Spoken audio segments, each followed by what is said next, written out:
মেহেদি অনুষ্ঠানে রিপোর্টার এসে সুধার ভুল ভাঙিয়ে তেজ ও সুধাকে এক করে দিল। হ্যাঁ বন্ধুরা, শুভ বিবাহ ধারাবাহিকের আগামী পর্বতে আমরা এমনটাই দেখতে চলেছি।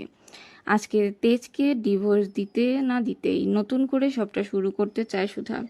শুধুমাত্র তরির কথা ভেবে, তরির ভবিষ্যতের চিন্তা করেই সুধা এই ডিসিশন নেয়।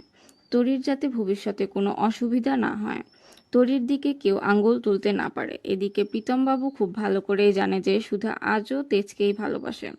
সুধার জীবনে নতুন কাউকে নিয়ে এগিয়ে যাওয়াটা খুব একটা সহজ বিষয় নয়। তবুও সুধা তরির জন্য এই সবটা করছে, কিন্তু তেজ এটা কোনোভাবেই মানতে পারছে না। তেজের একটাই কথা, সুধা অন্য কাউকে বিয়ে করতে পারে না। তাই রিপোর্টারের সাথে তেজ দেখা করে, এমনকি সবটা বলে, যেগুলো শুনে রিপোর্টার বলে আমি নিজেই সবটা ঠিক করে দেব। এদিকে বাড়িতে তো মেহেদি অনুষ্ঠান শুরু হয়ে গেছে, এমনকি সুধার হাতে প্রীতমের নাম লেখা হলে সেটা মুছে তেজ নিজের নাম লিখে দেয় যে তুমি শুধু আমার, অন্য কারোর হতে পারো না। এদিকে সুধা তেজের কোনো কথা শুনতে চায় না। যখন বলে যে আমি সবটা নতুন করে শুরু করব, আপনি হাজার চেষ্টা করেও কোনো বাধা দিতে পারবেন না, ঠিক তখনই সেখানে রিপোর্টার এসে সুধাকে বলে, সবটা খুলে বলে।